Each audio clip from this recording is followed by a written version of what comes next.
500 کی آبادی والی مسجد میں 50 آدمی بھی جمع نہ ہو تو اس آبادی کو تباہی بربادی سے کوئی نہیں بچا سکتا ہے۔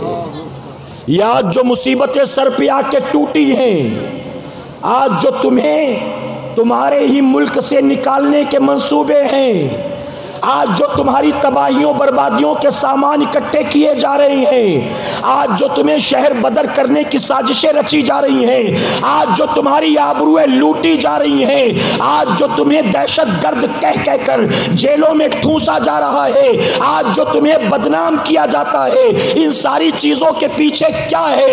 اے مسلمانوں، میں پوچھتا ہوں، کبھی ہماری قوم کے لوگ کہتے ہیں اس کے پیچھے امریکہ کا ہاتھ ہے، کبھی کہتے ہیں اس کے پیچھے اسرائیل کا ہاتھ ہے، کبھی کہتے ہیں اس کے پیچھے مشرکین کی سازش ہے، کبھی کہتے ہیں اس کے پیچھے گورنمنٹ کی پلاننگ ہے، کبھی کہتے ہیں کہ فلاں انوالو ہے، فلاں انوالو ہے۔ میں کہتا ہوں سنیوں، دل پر ہاتھ رکھ کر جواب دو، ہر چیز کے پیچھے تم کہتے ہو یہودیوں کا ہاتھ ہے، عیسائیوں کا ہاتھ ہے، امریکہ کا ہاتھ ہے، اسرائیل کا ہاتھ ہے۔ میں تم سے پوچھتا ہوں، ذرا بتاؤ، تم روزانہ فجر کی نماز نہیں پڑھتے، اس کے پیچھے بھلا کس کا ہاتھ ہے؟ تمہارا کوئی ہاتھ نہیں ہے۔ تم فجر نہیں پڑھتے، اس میں بھی امریکہ کا ہاتھ ہے۔ تم فجر نہیں پڑھتے، اس میں بھی مودی کا ہاتھ ہے۔ کس کا ہاتھ ہے اس کے پیچھے؟ میرے پیارے آقا علیہ الصلوۃ والتسلیم کے پیارے دیوانوں، آج شوہر کہتا ہے بیوی میری بات نہیں مانتی، آج باپ کہتا ہے میری اولاد میری بات نہیں مانتی، آج دوست کہتا ہے دوست میری بات نہیں مانتا۔ میں کہتا ہوں ہم سب چاہتے ہیں ہمارے جو لوگ ہیں، ہمارے جو ماتحت ہیں، ہماری بات مانے۔ جب کوئی نہ مانے تو تکلیف۔ میں پوچھتا ہوں مسلمانوں، ذرا مجھے بتاؤ، ہم تو چاہتے ہیں کہ بیوی ہماری مانے، دوست ہماری مانے، اولاد ہماری مانے، ماں باپ ہماری مانے، نوکر ہماری مانے، شاگرد ہماری مانے، ہم چاہتے سب ہماری مانے، لیکن کوئی نہیں مانتا۔ اس کی وجہ یہ ہے کہ ہم بتاؤ کیا اللہ اور اس کے رسول کی بات مانتے ہیں؟ جب ہم خود اللہ اور اس کے رسول کی بات نہیں مانتے تو دنیا ہماری بات کیا خاک مانے گی؟ میں کہتا ہوں سنیوں، جنہوں نے اللہ اور اس کے رسول کی بات مانی، ان کی بات صرف انسانوں نے نہیں مانا ہے، بلکہ جو اللہ رسول کی بات مانتے تھے اگر وہ کہہ دیتے تو ان کی بات جوگی جے پال بھی مان لیتا تھا، اگر وہ کہہ دیتے تھے تو ان کی بات انا ساگر کا پانی بھی مانتا تھا، اگر وہ کہہ دیتے تھے تو ان کی بات ان کے مرید ہی نہیں ان کی کھڑاؤں بھی مانتی تھی۔ میں کس کی بات کر رہا ہوں جانتے ہیں نا؟ غریب نواز کی بات سب کیوں مانتے تھے؟ اس کی وجہ کہ غریب نواز اللہ کی بھی مانتے تھے، رسول اللہ کی بھی مانتے تھے۔ ہم نہ اللہ کی مانے نہ اللہ کے رسول کی مانے، اور ہم چاہیں کہ پوری دنیا ہماری مانے، یہ ممکن ہے؟ یہ ممکن ہے؟ میرے پیارے آقا علیہ الصلوۃ والتسلیم کے پیارے دیوانوں، نمازیں قضا کر کر کے کبھی کامیاب نہیں ہو سکو گے، جھوٹ بول بول کے کبھی مالدار نہیں ہو سکو گے، کم ناپ و کم تول کے کبھی دھنوان نہیں ہو سکو گے۔ یاد رکھنا، اگر دنیا اور آخرت میں عزت چاہتے ہو تو تمہیں اللہ اور اس کے رسول صلی اللہ علیہ وسلم کی اطاعت و فرمانبرداری کرنی پڑے گی، اور اگر نہیں کرو گے تو جانتے ہو کیا ہوگا۔ میں اپنی قوم کے جوانوں سے کہتا ہوں، یہ میری قوم کے جوان، تیرے پاس آج مہنگا سے مہنگا موبائل فون ہے، ٹچ اسکرین والا۔ پہلے تو کی پیڈ پر بٹن دبانا پڑتا تھا، اب تو وہ بھی کام آسان ہو گیا۔ پہلے تو لاک کے لیے پاسورڈ ڈالنا پڑتا تھا، اب تو انگلی لگا دے لاک ان لاک ہو جاتا ہے، اب تو صرف منہ کے قریب کر خود ہی ان لاک ہو جاتا ہے۔ تیرے پاس مہنگا سے مہنگا موبائل ہے، تو نے انٹرنیٹ کا ریچارج بھی کرا رکھا ہے، تو نے دنیا کے اول جلول سارے ایپ بھی ڈاؤن لوڈ کر رکھے ہیں۔ میں پوچھتا ہوں، آج تجھے واٹس اپ چلانا آتا ہے، تجھے فیس بک چلانا آتا ہے، تجھے یوٹیوب چلانا آتا ہے، تجھے انٹرنیٹ چلانا آتا ہے، تجھے کمپیوٹر چلانا آتا ہے، تجھے موبائل چلانا آتا ہے، ارے تجھے یہ دنیا داری کی ساری چیزیں آتی ہیں، لیکن اگر تجھے کھڑا کر کے پوچھا جائے تجھے تیسرا کلمہ بھی آتا ہے کہ نہیں آتا ہے، تجھے سورہ فاتحہ بھی آتا ہے کہ نہیں آتا ہے، تجھے وضو کرنا بھی آتا ہے کہ نہیں آتا ہے، تو جواب نفی میں ہوگا، جواب نہیں میں ہوگا۔ ہمیں سب کچھ آتا ہے، اگر نہیں آتا ہے تو نہ قرآن پڑھنا آتا ہے نہ حضور کی سنت پر عمل کرنا آتا ہے۔ میں یہ مشورہ دیتا ہوں لوگوں کو، میرے بھائی، کسی نے غوثیہ نیاز کمیٹی بنا لی، کسی نے غریب نواز نیاز کمیٹی بنا لی، کسی نے محرم نیاز کمیٹی بنا لی، ارے کوئی اسلام کمیٹی بنائے، کوئی مسلمان کمیٹی بنائے، اور کمیٹی بنا کر پورے گاؤں کا سروے کرے، نکلے گھر گھر میں جائے اور جا کر ایک فارم بھرے، گھر گھر میں پوچھے کہ آپ کے گھر میں کتنے لوگ رہتے ہیں، جواب ملے گا 11 لوگ، جواب ملے گا 22 لوگ، جواب ملے گا 28 لوگ۔ میں کہتا ہوں جہاں سنگل فیملی ہو وہاں 5 6 8 10، جہاں جوائنٹ فیملی ہو وہاں 20 25 30 32۔ اب گھر والوں سے کہو آپ کے گھر میں جو سب سے عمر دراز مرد ہو یا عورت ہو اس کو بلاؤ، گھر کے خاندان کے سب سے بوڑھے بزرگ کو بلانا، اور بلانے کے بعد کہنا بابا ہم اسلام کمیٹی کی طرف سے آئے ہیں، ہم مسلم نوجوان کمیٹی کی طرف سے آئے ہیں، ہم سروے کرنے نکلے ہیں، بابا آپ کی عمر کتنی ہے؟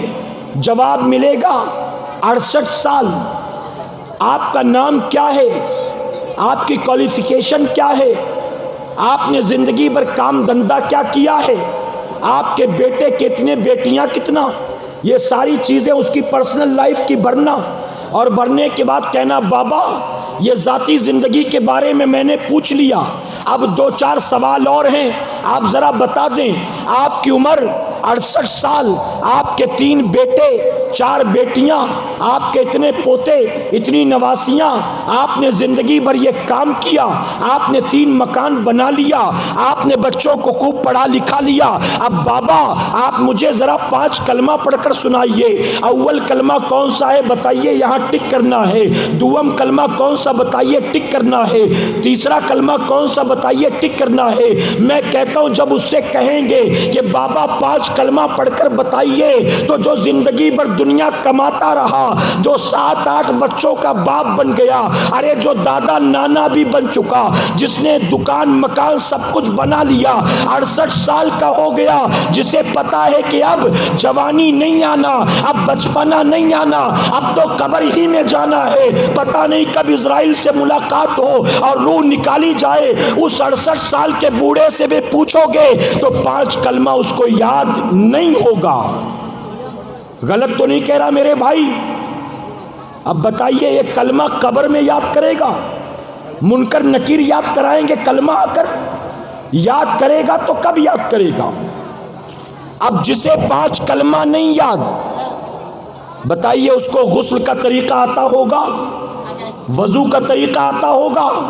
اس سے کیا توقع کی جا سکتی ہے؟ جس کو 5 کلمہ یاد نہیں، قرآن پڑھنا آتا ہوگا؟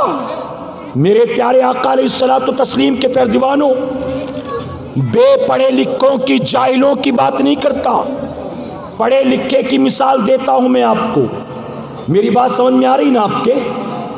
جو لوگ اٹھتے ہیں جاتے ہیں یہ اپنی ضروریات کے اعتبار سے جاتے ہیں، کوئی مسئلہ نہیں، لیکن آپ تو سن رہے ہیں نا میری بات کو توجہ سے، سمجھ میں آ رہی بات میری کہ نہیں آ رہی ہے؟ تھکے تو نہیں نا آپ؟ ایسا تو نہیں کہ میرے بعد جن کا بیان ہونا ہے ان کی وجہ سے مجبوراً مجھے سن رہے ہیں، ایسا تو نہیں نا میرے بھائی؟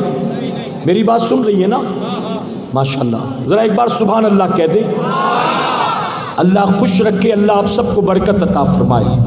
آپ جو ساتھ دے رہے ہیں نا میرا، یقیناً دل سے دعا نکل رہی، اللہ آپ کو جزائے خیر عطا فرمائے۔ میرے پیارے آقا علیہ الصلوۃ والتسلیم کے پیروانوں، اچھا جو ساؤنڈ کا سسٹم ہے نا، آپ دیکھیں پورا وائروں کا جال پھیلا ہوا ہے، لیکن آواز پراپر نہ شروع سے تھی نہ ابھی۔ غلط تو نہیں کہہ رہا ہوں؟ کنٹینیو ڈسٹربنس ہے، لیکن میرے پاس اتنا ٹائم نہیں کہ میں مائک والے سے بات کروں، اس لیے میں آپ سے گفتگو کر رہا ہوں. مائک چلے نہ چلے، آواز آئے نہ آئے، میں اپنی بات پوری کر رہا ہوں اور میں امید کرتا ہوں آپ کو میری بات سمجھ میں آئے گی. جی اچھا، ساؤنڈ والوں کا مسئلہ ایسا ہوتا ہے نا، وہ بڑی بڑی مشین تو خرید لیتے لیکن مشین چلانا نہیں آتا بیچاروں کو، وہ صرف لے کے تام جام پہنچ جاتے اتنا بڑا بڑا ٹیمپو میں ڈال کے، لیکن ان کو پتہ ہی نہیں ہوتا اس کا کیا ہوتا ہے، اس بٹن کا کیا ہوتا ہے. تو میں اس لیے شکایت نہیں کرتا ان سے کوئی بھی. میرے پیارے آقا کے پیروانوں، اب بہت دیر سے آپ بیٹھے ہیں، میں گزارش کروں گا تھوڑا سا بیچ میں جو جگہ خالی ہو گئی اس کو پورا کر لیں آپ. ابھی تو محفل شروع ہوئی ہے، ابھی تو آپ کو بہت دیر تک بیٹھنا ہے. جو بیچ میں جگہ خالی ہے اس کو ذرا پورا کر لیں، اور جو کھڑے اگر بیٹھنا چاہیں تو بیٹھ جائیں. اچھا، کھڑے رہ کر سنیں گے تو زیادہ ثواب ملے گا کیا؟ نہیں نا. یہ جو دری اور بوری وغیرہ بچھائی گئی آپ کے لیے، اگر بیٹھ جائیں گے اس پر تو اچھا لگے گا بچھانے والوں کو، اور نہیں بیٹھیں گے تو اس میں نہ آپ کا فائدہ نہ ان کا فائدہ. بہرحال بیٹھ کے سنیں گے اطمینان سے تو بات سمجھ میں آئے گی. اور صحابہ بیٹھ کر سنا کرتے تھے، یہ ان کی سنت ہے، وہ بیٹھ کر سنتے تھے. اور وہ بیٹھ کر جب سنتے تھے تو اتنا قریب ہو کر بیٹھتے تھے کہ بیچ میں جگہ خالی نہیں ہوتی تھی. اگر بیچ میں جگہ ہوتی تو کیا ہوتا معلوم ہے؟ شیطان آ کر بیٹھ جاتا ہے، شیطان. تو قریب سے قریب مل کر بیٹھے. ایک بار درود شریف پڑھ لیں آپ ذرا محبت سے. اللہ رب محمد صلی اللہ علیہ وسلم، نان عباد محمد صلی اللہ علیہ وسلم. اچھا، آپ کے یہاں جیسے پڑھتے ہیں ویسے پڑھا دوں؟ اللہم صلی علی سیدنا. پڑھیے، اب تو ایسے پڑھتے ہیں نا آپ کے یہاں.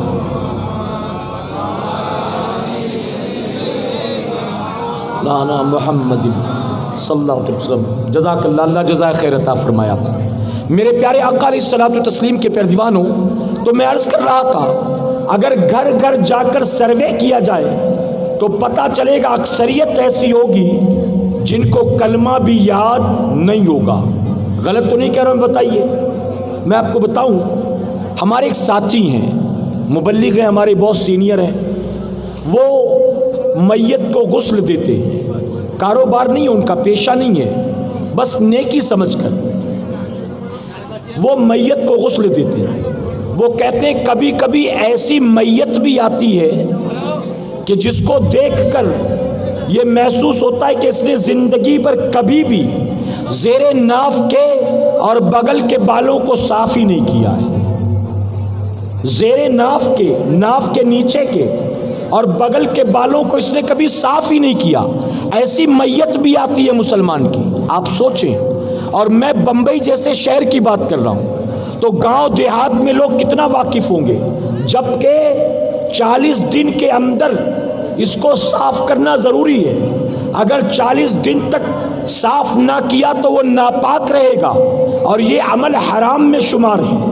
40 دن تک اگر وہ صاف نہ کرے زیر ناف اور بغل کے بال کو، تو میرے پیارے آقا کے پیروانوں، ہم اپنے گریبان میں جھانکیں تو نہ قرآن پڑھنا آتا ہے، نہ کلمہ یاد ہے، نہ دین کے بارے میں کوئی معلومات ہے.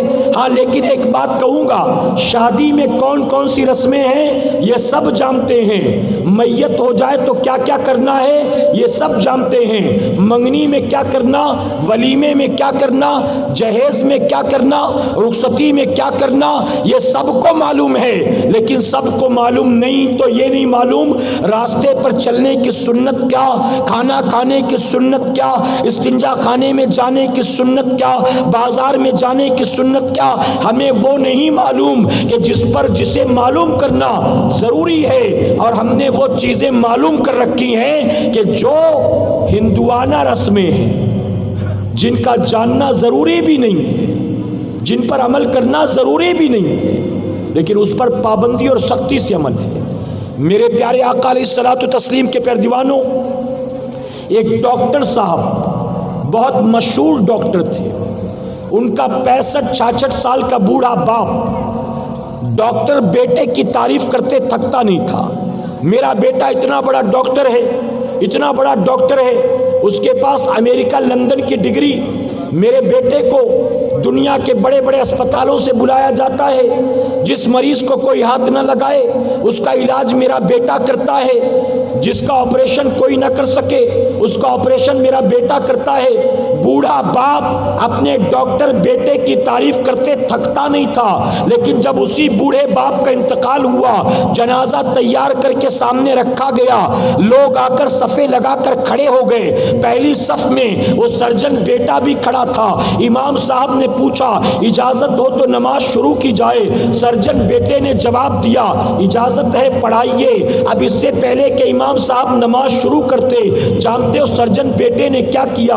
اپنی جیب سے رومال نکالا اور رومال نکال کے آگے بچھا دیا۔ بغل میں کھڑے دوست نے پوچھا یہ کیا کرتا ہے؟ تو جانتے ہو سرجن بیٹے نے کیا کہا؟ اس سرجن بیٹے نے کہا کہ یہاں کوئی چٹائی نہیں ہے، یہاں کوئی مصلی نہیں ہے، ابھی سجدہ کریں گے تو پیشانی پر دھول مٹی لگ جائے گی، اس لیے میں نے رومال بچھا دیا، کوئی غلط تھوڑی نہ کیا ہے۔ اے مسلمانوں ذرا سوچو، مسکرانے کا مقام نہیں ہے بلکہ خون کے آنسو رونے کا مقام ہے۔ آپ ذرا سوچیں کہ وہ بوڑھا باپ کیسا تھا، اپنے بیٹے کو اتنا بڑا سرجن بنا گیا، بائی پاس کیسے کرنا ہے معلوم ہے، اوپن ہارٹ کیسے کرنا ہے معلوم ہے، وال کیسے چینج کرنا ہے معلوم ہے، اپنے بیٹے کو اتنا بڑا ڈاکٹر تو بنا گیا لیکن مرتے مرتے یہ نہیں بتا سکا کہ نماز جنازہ میں سجدہ نہیں ہوتا ہے۔ یا ہم میں اور آپ میں کتنے لوگ جانتے ہیں؟ بھلا بتائیے کتنے لوگ جانتے ہو؟ ایک گاؤں میں امام صاحب کسی اور گاؤں کے تھے، امامت کرتے تھے۔ امام صاحب 10 دن 12 دن کی چھٹی لے کر اپنے گاؤں گئے۔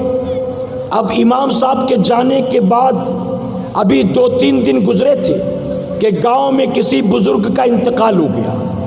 اب جب کسی بوڑھے کا انتقال ہوا تو پورا گاؤں پریشان کہ امام صاحب ہوتے تو نماز جنازہ پڑھا دیتے، اب امام صاحب نہیں ہیں، ان کی نماز جنازہ کون پڑھائے گا؟ پورے گاؤں کو آتا ہی نہیں تھا، 200 مسلمانوں کے گھر، لیکن کوئی ایک بھی ایسا نہیں جو نماز جنازہ پڑھا سکے۔ امام صاحب کو فون کیا حضرت ارجنٹلی واپس آ جائیے۔ امام صاحب نے کہا 24 گھنٹے کا سفر کر کے تو پہنچا ہوں، ابھی 2 دن بھی نہیں ہوا، کہہ رہے واپس آ جاؤ، نماز جنازہ کا مسئلہ ہے، ڈھونڈ لو کوئی نہ کوئی مل جائے گا۔ انہوں نے کہا صبح سے کوشش میں لگے کوئی مل ہی نہیں رہا۔ امام صاحب نے کہا اگر مجھے واپس آنا ہے تو کوئی مسئلہ نہیں، میں آ سکتا ہوں، لیکن آنے میں ٹکٹ ملے نہ ملے پھر 24-26 گھنٹے لگیں گے، اور گرمی کا موسم ہے، اتنی گرمی میں میت کو رکھنا مناسب نہیں، آپ ڈھونڈو، اللہ کوئی نہ کوئی انتظام کر دے گا۔ امام صاحب نے آنے سے منع کر دیا۔ اب مرتا کیا نہ کرتا، نکل گئے ڈھونڈنے کے لیے کہ کہیں کوئی مل جائے، کہیں کوئی مل جائے۔ چند نوجوانوں کو بازار میں ایک داڑھی والا بوڑھا مل گیا، امید کی کرن جاگی کہ شاید یہ داڑھی والا نماز جنازہ پڑھانا جانتا ہو۔ ان سے جا کر پوچھا بابا آپ کو جنازے کی نماز پڑھانی آتی ہے؟ بوڑھے نے کہا ہاں آتی ہے، کیوں کیا بات ہے؟ وہ خوش ہو گئے، پورا معاملہ بیان کیا۔ اب وہ بوڑھا بائک پر بیٹھا گاؤں آیا، میت کو سامنے رکھا گیا، 200 آدمی کھڑے ہو گئے، صفیں لگائیں۔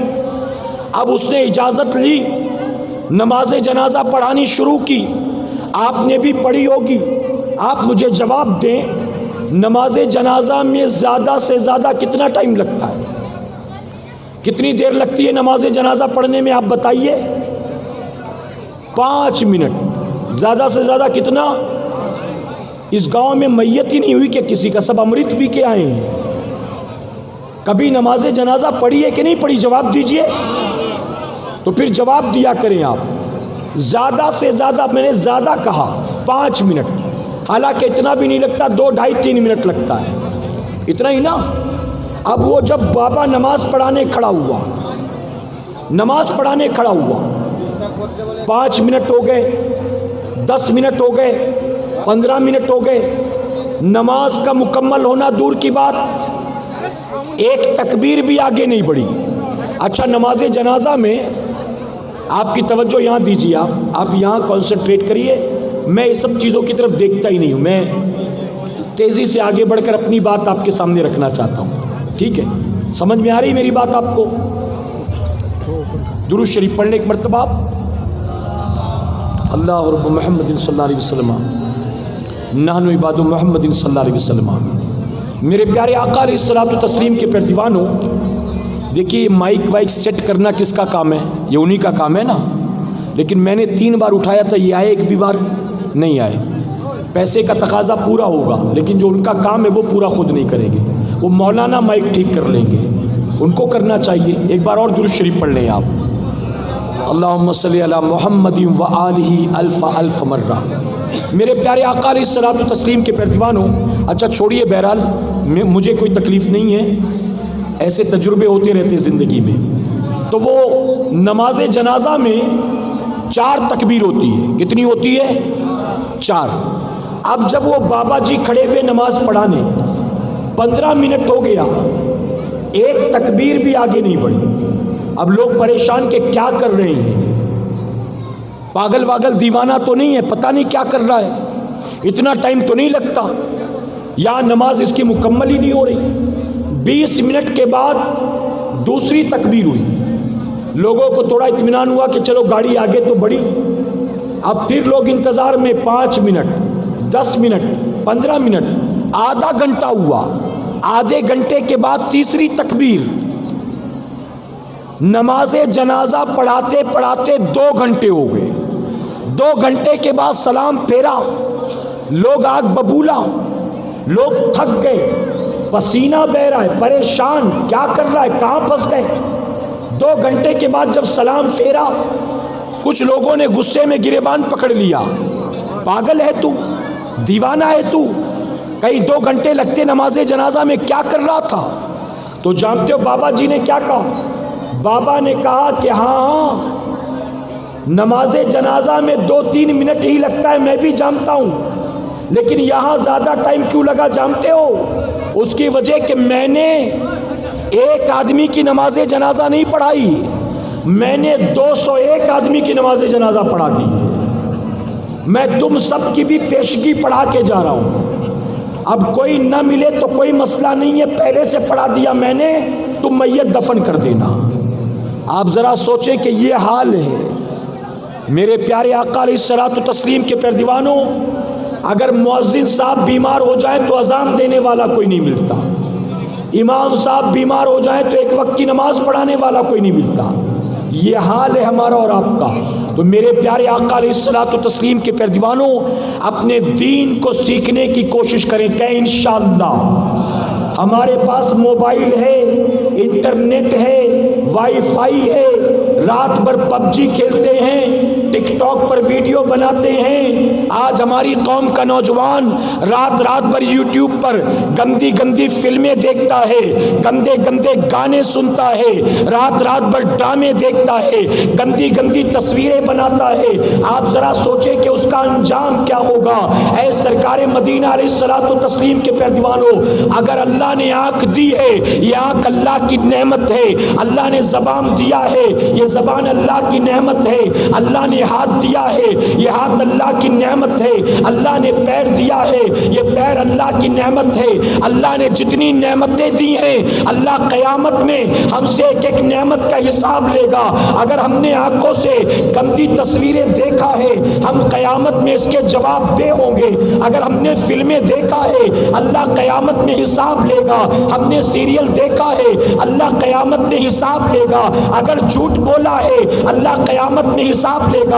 اگر غیبت کی ہے، اللہ قیامت میں حساب لے گا۔ اگر ہم نے گالی دیا ہے، اللہ قیامت میں حساب لے گا۔ اگر شراب اٹھایا ہے ہاتھ سے، اللہ قیامت میں حساب لے گا۔ تاش کے پتے پھینٹا ہے، اللہ قیامت میں حساب لے گا۔ اگر جوا کھیلا ہے، اللہ قیامت میں حساب لے گا۔ اگر کسی غریب کا گریبان پکڑا ہے، اللہ قیامت میں حساب لے گا۔ اگر کسی مظلوم و کمزور پر تماچا مارا ہے، اللہ قیامت میں حساب لے گا۔ اگر اگر ان پیروں سے شراب کے اڈے کی طرف گئے ہیں اللہ حساب لے گا، جوئے کے بازار کی طرف گئے ہیں اللہ حساب لے گا، زنا کے کوٹھے پر گئے ہیں اللہ حساب لے گا۔ ذرا پوچھو اپنی قوم کے جوانوں سے، وہ جو شراب پیتے ہیں وہ قیامت میں جواب دے سکیں گے؟ وہ جو جوا کھیلتے ہیں وہ قیامت میں جواب دے سکیں گے؟ وہ جو ماں باپ کو گالی دیتے ہیں وہ قیامت میں جواب دے سکیں گے؟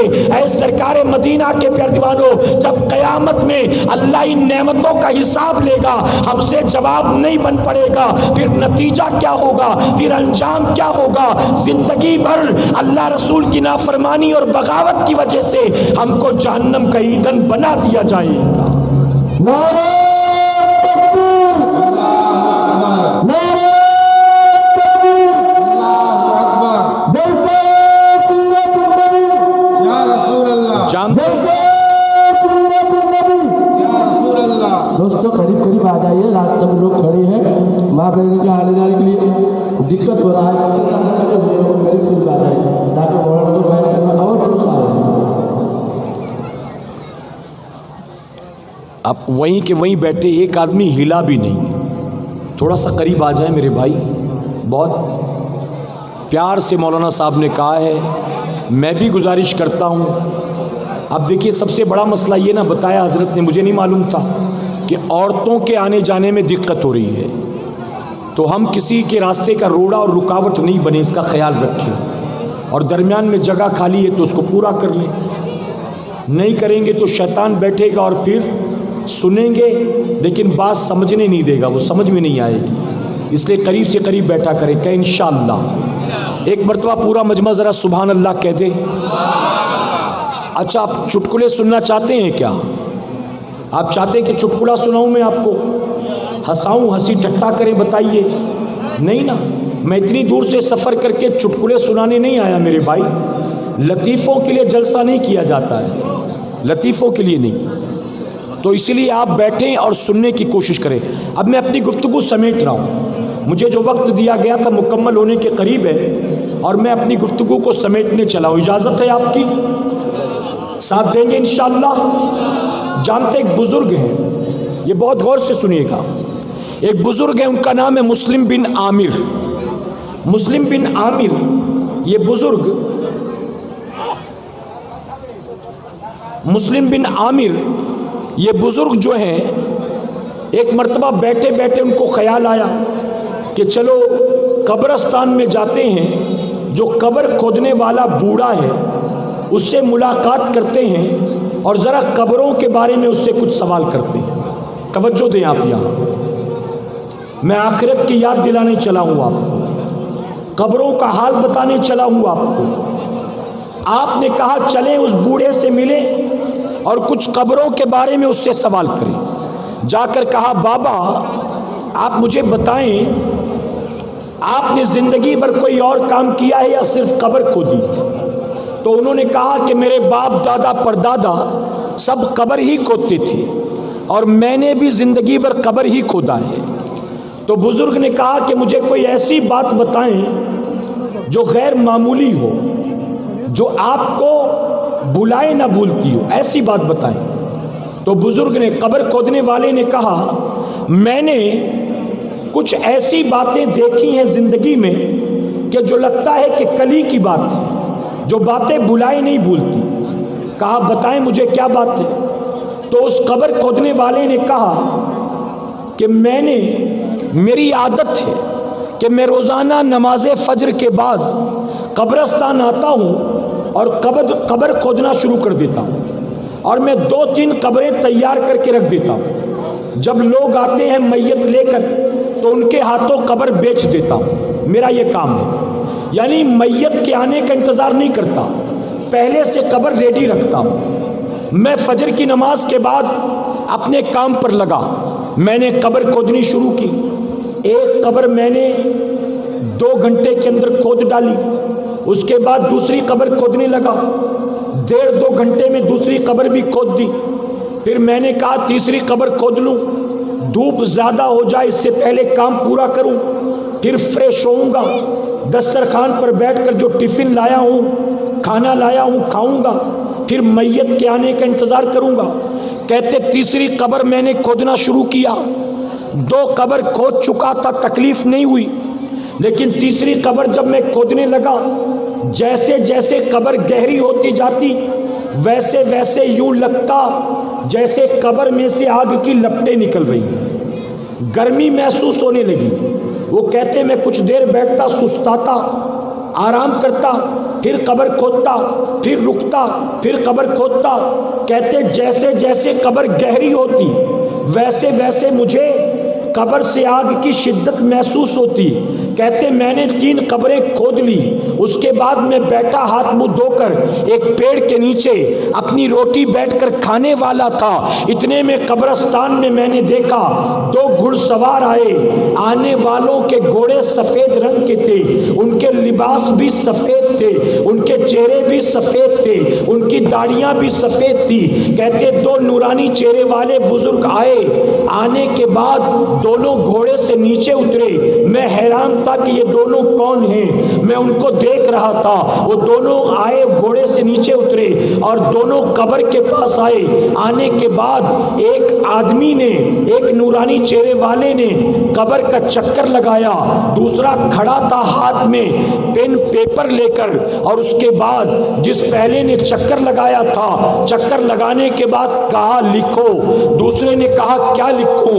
تو چکر لگانے والے نے کہا اس قبر کو 10 میل لمبی 10 میل چوڑی لکھ دو، یا 10 گز لمبی 10 گز چوڑی لکھ دو۔ لکھنے والے نے لکھ دیا، پھر دوسری قبر پر آئے، آنے کے بعد اس آدمی نے چکر لگایا، پھر کہا لکھو، لکھنے والے نے کہا کیا لکھوں؟ کہا اس قبر کو حد نظر تک کشادہ لکھ دو، جہاں جہاں تک نظر